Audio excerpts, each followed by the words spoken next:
Halo, Assalamualaikum. Aku baca dekat FMT ni, kita rakyat lebih yakin undi atas kertas dakwa pegawai, bekas pegawai SPR. Wan Ahmad Wan Omar dikata rakyat masih perlu diyakinkan tentang keterusan dan integriti proses yang guna AI dan sistem digital. Okey, balik pada cerita benda ni lah cerita.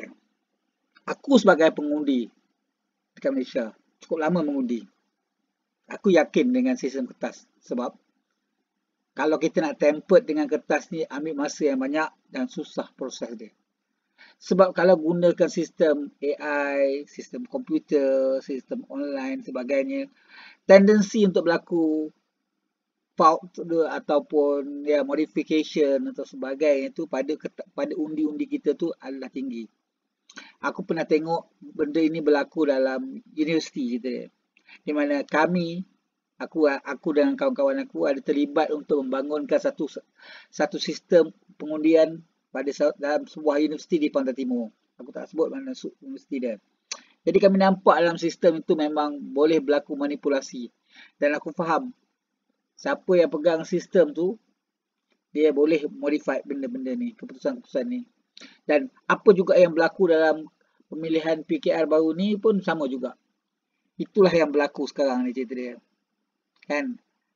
Memang itu yang kita nampak cerita dia, kesan-kesan dia cerita dia. Tak ada pilihan. Kalau cara digital ni sebab dia mudah sebab dia bagi data tu dalam sistem dan dia boleh manipulasi. Tetapi bila data tu berkaitan dengan kertas, sebab kertas kita nak ubah ambil masa juga semua cerita dia. Melainkan kalau kita tukar satu set peti undi lain dengan satu set peti undi lain, itu satu cerita lain lah pula. Tapi memang inilah sebagusnya pakai sistem undi atas kertas. Cerita dia. Dan ia boleh mengesahkan lebih tepat dan lebih meyakinkan. Maknanya kalau kita nak meyakinkan semua orang yang terlibat dalam pilihan raya tu, kita setuju. Semua setuju dia.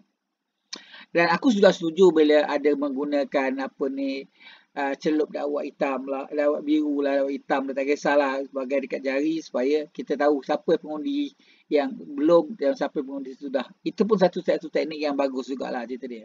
Dan aku setuju juga benda-benda tu cerita dia. Dan keterusan tu penting dalam mana-mana pilihan raya sebab kita tahu dah mana-mana pihak pun dia yang ada kepentingan dan ada akses, dia memang akan manipulate the system kalau ianya digital cerita dia. Jadi logik akal kalau kita nak buat sesuatu pengundian tu e-voting ke apa ke sebagainya, pastikan ianya diterima pakai dan disemak oleh teliti.